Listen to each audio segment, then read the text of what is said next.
एक मारवाड़ी था, उसको घूमने का बड़ा शौक था। अब वो घूमते घूमते एक ऐसे राज्य में चला गया जहां पर क्या था, हर 5 साल में राजा चुना जाता था, पर चुनाव का तरीका अनोखा था। एक हाथी आता सूंड में माला लेकर और सबके बीच घूमता था। जिसके गले में वो माला डाल देता वही राजा बनता था। अब क्या हुआ, हाथी आया माला लेकर, थोड़ी देर इधर उधर देखा और जाकर माला इस मारवाड़ी के गले में डाल दी। मारवाड़ी हैरान, अरे भाई, मैं तो घूमने वाला आदमी हूं, ये कहां फंसा दिया। खैर, उसे राजा बना दिया गया, सिंहासन पर बिठाया गया। राजपुरोहित आया, तिलक करते हुए शर्तें सुनाने लगा। भैया, आपको 5 साल के लिए राजा बनाया जा रहा है, लेकिन 5 साल पूरे होते ही आपको यहां से सैकड़ों किलोमीटर दूर एक उफनती नदी के किनारे छोड़ दिया जाएगा। उस नदी में घड़ियाल हैं, मगरमच्छ हैं, जिनकी वजह से आप नदी पार नहीं कर सकते। अगर किसी तरह पार कर भी गए तो उसके बाद आएगा एक गहरा जंगल जिसमें हिंसक जानवर और खतरनाक राहें हैं। वहां आप जानो और आपकी किस्मत।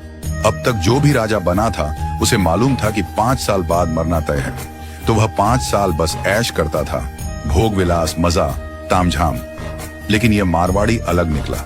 उसने सोचना शुरू किया, अब मुझे 5 साल बाद क्या करना है। राज्य की जो भी आमदनी आती थी उसमें से 51% जनता की भलाई में लगाने लगा और बचे हुए 49% से उसने अपने आगे की प्लानिंग की। पहले साल उसने नदी पर एक पुल बनवाया, दूसरे साल उस पार के जंगल को साफ करवाया, खेती के लायक जमीन बनवाई, तीसरे साल वहां सड़कें बनवाई, लोग वहां बसने लगे, गांव और मोहल्ले बनने लगे। चौथे साल एक छोटा सा महल बनवाया जहां वह आगे जाकर रह सके। 5वें साल अपने जीवन भर का खर्च, जरूरी चीजें, अनाज, सब कुछ वहां स्टोर करवा दिया। अब 5 साल पूरे हो गए। परंपरा के अनुसार लोग उसे ढोल नगाड़ों के साथ विदा करने आए। लोगों की आंखों में आंसू थे। कहने लगे, ऐसा राजा हमने पहले कभी नहीं देखा। वो राजा था मारवाड़ी, शांत मुस्कान के साथ सबको प्रणाम किया और उस पुल पर चढ़ गया जो उसने खुद बनवाया था। लोग अवाक रह गए। हजारों राजा आए गए, मारे गए, लेकिन ये पहला राजा था जो भवसागर को पार कर गया। कथा का संदेश, हम सभी इस धरती पर सीमित समय के लिए आए हैं। ये जीवन 5 सालों की तरह है।